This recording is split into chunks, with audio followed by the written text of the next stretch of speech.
Praise the Lord everyone. இன்றைய நாளிலும் உங்களை சந்திக்கிறதுல மிகவும் மகிழ்ச்சி. ஸோ இன்றைக்கி பார்த்தீங்கன்னா அட்வென்ட் 2வது வாரத்தில் நம்ம இருக்கிறோம். ஸோ இன்றைய தலைப்பு பீஸ், சமாதானம். ஸோ இதை பற்றி தான் நம்ம பேச இருக்கிறோம். இதை பற்றி நம்ம கூட ஷேர் பண்ணுறதுக்கு நம்ம மத்தியில் ரெவரண்ட் ஆந்தனி ஜெட் வந்திருக்கிறாங்க. சோஸ்ட்ரம் பாரி. சோஸ்ட்ரமா.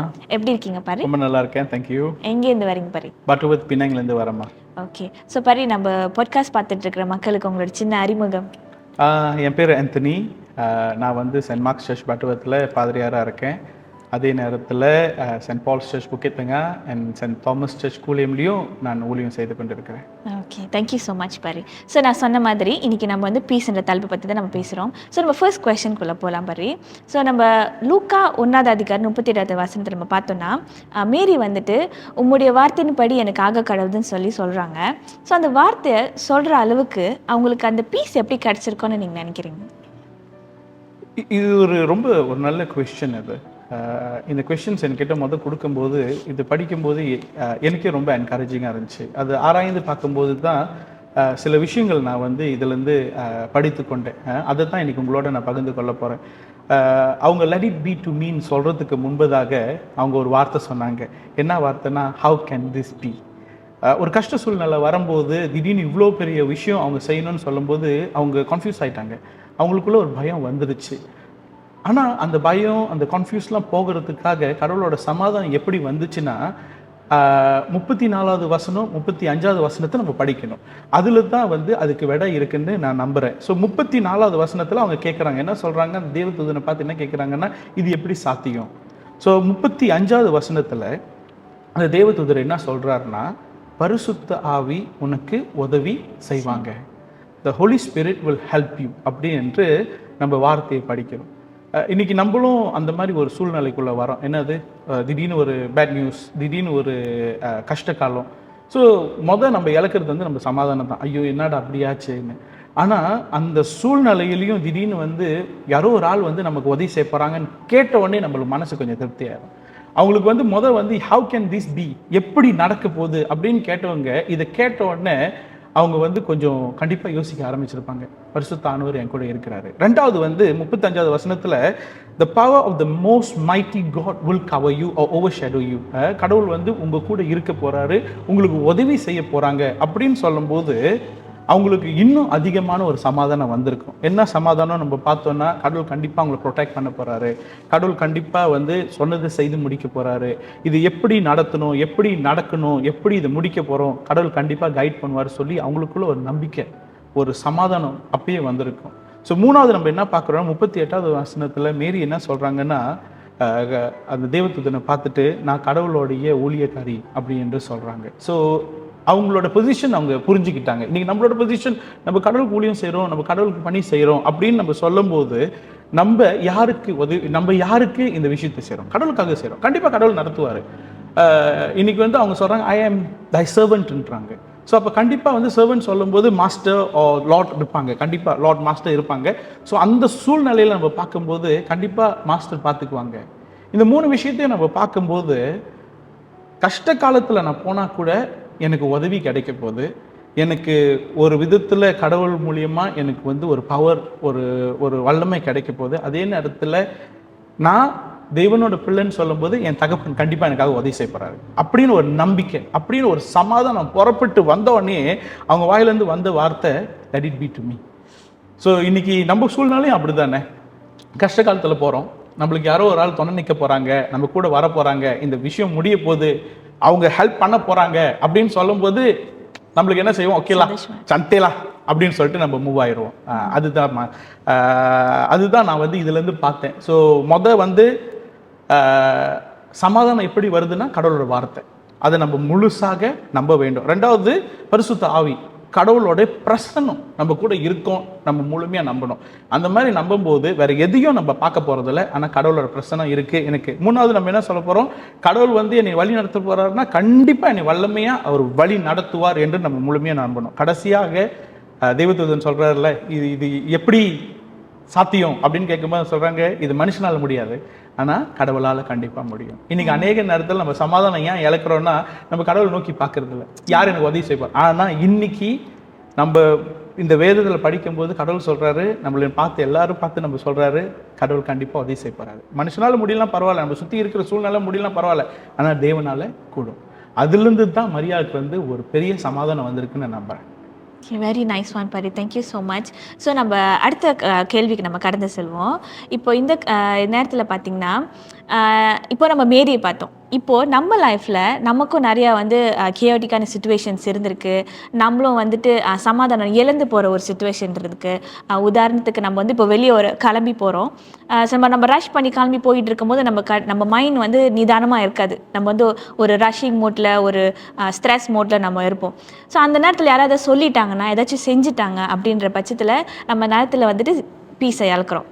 ஸோ அந்த ஒரு தருணத்தில் இந்தமாரி சுச்சுவேஷனே நம்ம பீஸை இழக்கிறோன்னா, நம்ம தேவனிடத்தில் நம்ம எப்படி இன்னும் நம்ம பீஸை தேடி போக போகிறோம், எப்படி அந்த கிடைக்கும்னு நினைக்கிறீங்க? நீங்களே ஒரு நல்ல சுச்சுவேஷன் கொண்டு வந்துட்டீங்க. சில நேரத்தில் இந்த மாதிரி கியோட்டிக்கான ஒரு சூழ்நிலை வரும்போது நம்ம என்ன செய்வோம்னா, அநேக நேரத்தில் இந்த விஷயம்லாம் நம்மளே டேக் கண்ட்ரோல் பண்ண பார்ப்போம். ஓகே, ஒரு பிரச்சனை நடக்குன்னா இது நான் எப்படி சமாளிக்க போகிறேன், எப்படி, தப்பு கிடையாது, அது உண்மைதான். ஆனால் இன்றைக்கி நம்ம வேதத்தின்படி நம்ம இதை படிக்கிறோம், இதை நம்ம புரிஞ்சுக்கிறோன்னா என்ன அப்படின்னு நம்ம பார்க்கும்போது, இன்றைக்கி நம்ம வந்து அநேக நேரத்தில் நம்ம மேலே மட்டும் நம்மளோட இது மட்டும் நம்ப முடியாது. ஆனால் நம்ம கடவுளை நம்பணும். அது கடவுளை நம்ம முழுமையாக நம்பும்போது அநேக விஷயங்கள் நம்ம வாழ்க்கையில் மாறப்போகிறது. சில நேரத்தில் வந்து நம்ம எதிர்பார்க்குற மாதிரி அது நடந்து முடியாது. நடந்து முடிக்காத போது என்ன ஆகுது, நம்ம வரி பண்ண ஆரம்பிச்சிடும். வரி பண்ண ஆரம்பிச்சும் போது என்ன ஆகும்னா, நம்ம யோசிக்கிறது வந்து ஹேவாயராக போயிடும். அதே நேரத்தில் நம்மளோட ஹார்ட் வந்து ரொம்ப ஆன்ஷியஸாக மாறிடும். என்னடா நடக்க போது, ஏது அப்படியே யோசிச்சுக்கிட்டே இருக்கும். ஸோ நம்ம சிந்தனையும் போயிடும், நம்ம மனசில் இருக்கிற நிம்மதியும் போயிடும். இந்த மாதிரி சூழ்நிலை என்ன செய்யறது? பிலிப்பியர் 4:7 என்ன சொல்லுதுன்னா, and the peace of God, கடவுளுடைய சமாதானம், which surpasses all understanding, will guard your hearts and minds in Christ Jesus என்று இந்த வார்த்தையை நம்ம பார்க்குறோம். இதுதான் நான் கண்டிப்பாக அதுக்கு ரொம்ப பதில் இருக்குது. ஆனால் முக்கியமாக இந்த வசனம் நான் ஏன் எடுத்தேன்னா, இதில் வந்து ஒரு விஷயம் நம்ம வந்து இது மூலிமா நம்ம கற்றுக்கொள்ளலாம். ஒன்று, கடவுளுடைய சமாதானம் அது வந்து நம்ம யோசிக்கிறது இல்லை, அதுக்கு மேலே நம்மளால புரிஞ்சிக்க முடியாது. என்னடா இந்த சூழ்நிலை இப்படி தான் ஒரு பிரச்சனை வருது, இந்த பிரச்சனை இப்படி தான் நம்ம கையாள போகிறோம், ஆனால் அந்த பிரச்சனை இல்லாமல் கடவுள் வேற மாதிரி வழி நடத்தி அதை முடிச்சு கொடுத்துருவாரு. சம்டைம்ஸ் கடவுளோட வழி நம்மளுக்கு புரியல, ஆனால் அவர் செய்யும்போது கரெக்டாக செய்வார். இன்னைக்கு இயேசுவோட வாழ்க்கையில் நம்ம அதுதான் பார்க்குறோம். அவ்வளோ சூழ்நிலையிலையும் அவ்வளோ கஷ்டத்துலேயும் அவருக்கு எல்லாம் தெரியும் என்ன நடக்க போகுதுன்னு. இருந்தாலும் அவர் வந்து பிதாவோட சித்தத்தை நிறைவேற்றுறதுக்காக எல்லாத்தையும் கடந்து போகிறாரு. ஆனால் அதுலேருந்து புறப்பட்டு வர சமாதானம் வேற. ஸோ நான் இங்கே சொல்ல வரேன், இது எப்படி நம்ம கையாளணும் அப்படின்னு சொல்லும்போது, கடவுளுடைய சமாதானம் நம்ம தயாரிக்கிறது இல்லை. God's peace is not something we create, it comes from him. இது நம்ம தயாரிக்கிறது இல்லை, இது நம்மளோட இது கிடையாது, அது அவரிடத்துலேருந்து வரணும். மேரியோட வாழ்க்கையை நம்ம பார்த்தோம், அவங்க நினச்சாங்க இது எப்படி நடக்கும், ஆனால் கடவுள்கிட்டேருந்து வரும்போது இந்த ஹோல் திங்கே மாறிடுச்சு. இது ரெண்டாவது வந்து நம்ம ஒப்பு கொடுக்கறது, surrender. We have to surrender. இங்கே தான் பிரச்சனை வருது. அநேக நேரத்தில் எல்லா விஷயத்தையும் நம்ம போட்டு மனசில் போட்டுக்கிட்டு யோசிச்சுக்கிட்டு குழப்பிக்கிட்டு என்ன நடக்க போகுது, ஏது நடக்க போகுதுன்னு அவ்வளோ காரியத்தையும் நம்ம வந்து யோசிச்சுட்டு சமாதானத்தை இழக்கிறோம். ஆனால் இங்கே நம்ம என்ன பார்க்குறோன்னா, surrender means we stop worrying, just let God deal with it. செய்யறதுக்கு ரொம்ப கஷ்டம், ஆனால் அந்த செய்யறதை நம்ம பழகிட்டோம். கடவுள் எப்படி வழி நடத்த போகிறாரு, வாழ்க்கையில் அநேக அற்புதம் அடையாளம் செய்யும் போது it's going to become an habit for us. அது தொடர்ந்து நம்ம வாழ்க்கையை அப்படியே செய்ய போகிறோம் அப்படின்னு சொல்லி. ஸோ நம்ம சரண்டர் பண்ணணும், கடவுள் கையில் எல்லாத்தையும் விட்டுருவோம். கடவுள் கண்டிப்பாக செய்வார். அவர் சொல்கிறார்ல, இது மரியாதைக்கு மட்டும் இல்லை, நம்மளுக்கும் பரிசுத்த ஆவியானவர் நம்ம கூட இருக்க போகிறாரு, உதவி செய்ய போகிறாரு. கடவுளும் நம்ம கூட இருக்க போகிறார், வல்லமை கொடுத்து நம்மளை வழி நடத்த போகிறார். அதே நேரத்தில் நம்ம பொசிஷன், இன்னைக்கு நம்ம எல்லாரும் என்ன அழைக்கப்படுறோம், கடவுளோட பிள்ளைகள் என்று அழைக்கப்படுறோம்.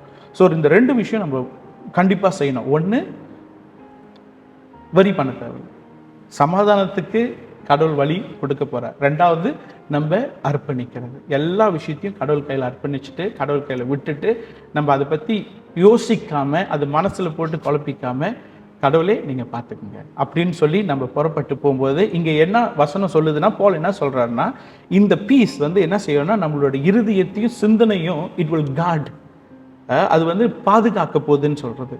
அநேக நேரத்தில் நம்ம ஓவர் திங்க் பண்ணுறதுனால ரொம்ப பயம் வரும், ஓவராக பயம் வரும். இது என்ன நடக்க போகுது, நம்மளே முடிவு பண்ணிக்குவோம், இப்படிதான் சொல்லி. இது ஓவர் திங்க். ஆனால் வந்து வசனம் என்ன சொல்லுது, நம்மளுடைய திங்கிங் வந்து கடவுள் வந்து காட் பண்ண. அதே நேரத்தில் இங்கே முடிச்சோன்னே நேரம் இங்கே தான் இல்லை, இதுதான் அர்த்தம், இப்படி தான் நடக்க போகுது. இமோஷன்ஸ் இங்கே வரும்போது அது ரொம்ப பயமாயிரும், கவலையாயிரும், சில நேரத்தில் மனசு உடஞ்சி அழுவோம். இந்த மாதிரி சூழ்நிலாம் மாறப்போகுது. அதான் வசனத்தில் பிலிப்பியர் 4:7 நம்ம கடவுள்கிட்ட ஒப்பு வைக்கும்போது, கடவுளோட சமாதானம் வரும்போது, நம்மளுடைய சிந்தையும் இருதயத்தையும் கடவுள் இயேசு கிறிஸ்துவில் பார்த்து கொள்ள போகிறார். அதுதான் சமாதானம். ஸோ இந்த வார்த்தைக்கு ஆன்சர் இயேசு மட்டும்தான். தேங்க்யூ ஸோ மச் பாரு. ஏன்னா நீங்கள் சொன்னது எவ்வளோ 100க்கு 100 உண்மை. ஏன்னா நம்ம ஒரு ஒரு ஒரு சுச்சுவேஷன், நம்ம ஒரு கஷ்டமான சுச்சுவேஷன் அது உருவாகும் போது நம்ம அதை தான் பண்ணுறோம், ஃபர்ஸ்ட் worry தான் பண்ணுறோம். கடவுள் இருக்காங்கன்றதை நம்ம மறந்துட்டு நம்ம worry பண்ணிக்கிட்டு ஸ்ட்ரெஸ் பண்ணிக்கிட்டு தான் இருக்கோம். பட் நம்ம நீங்கள் சொன்ன மாதிரி தேவன் இருக்கிறாருன்ற அந்த ஒரு அவரை எடுத்து முன்னுக்கு வச்சாலே போதும், எல்லாமே சால்வ் ஆகிடும். ஆமாம், இங்கே வரத்துக்கு இந்த கேள்வியெல்லாம் கேட்கும் போது எனக்கு சமாதானம் எப்படி செய்ய போகிறேன்னு தெரியாமல் இருந்துச்சு. ஆனால் இந்த கேள்வியெல்லாம் பேசும்போது, படிச்சுட்டு வேதத்தை ஆராய்ந்துட்டுலாம் பார்க்கும்போது, இதெல்லாம் பேசும்போது, இன்னைக்கு கடவுளுக்கு நான் ஒரு சாட்சியாக இருக்கிறேன் அப்படின்னு சொல்லும்போது அதுலேயே ஒரு சமாதானம் புறப்பட்டு வருதுமா. Thank you so much Pari for sharing the. Pari, இப்போ நம்ம வந்து இப்போது ஒரு நார்மல் ஜெனரலான பீப்புள் லைஃப்பில் கியோட்டிக் மூமெண்ட்ஸை எப்படி நம்ம வந்து சமாதானத்தை கொண்டு வரதை பற்றி நம்ம பேசணும். ஸோ உங்களுக்கு பாரி ஏதாவது ஒரு சாட்சி இருக்கா உங்கள் லைஃப்பில் நீங்கள் கோ த்ரூ பண்ண சுச்சுவேஷனில் நீங்கள் எப்படி பீஸ் கொண்டு வந்தீங்க, தேவன் எப்படி ஒரு பீஸ்ஃபுல்லான சுச்சுவேஷனை அமைச்சாருன்னு சொல்லி ஷேர் பண்ணுறீங்க? என் வாழ்க்கையில் அநேக கியோட்டிக் மூமெண்ட்ஸ் இருந்துச்சு. கடந்த ஒரு 3-4 வருஷம் நான் ரொம்ப கஷ்டத்தில் போயிட்டு வந்தேன். அது இப்போ கூட என்னால் வந்து கம்ப்ளீட் ஆயிடுச்சு, எல்லாம் போயிடுச்சின்னு இல்லை, இருக்குது. ஆனால் சமாதானம் இருக்குது. ஏன்னா நான் ஒரு விஷயம் நான் வந்து என் வாழ்க்கையில் கற்றுக்கிட்டேன், அதை பற்றி நான் பேசுகிறேன்.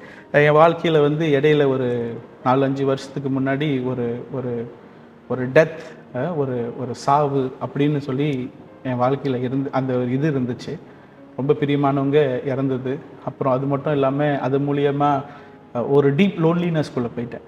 ஒரு ஒரு சமாதானம் இல்லாமல், தூக்கம் இல்லாமல் அப்படி போயிட்டேன். 3வது கூட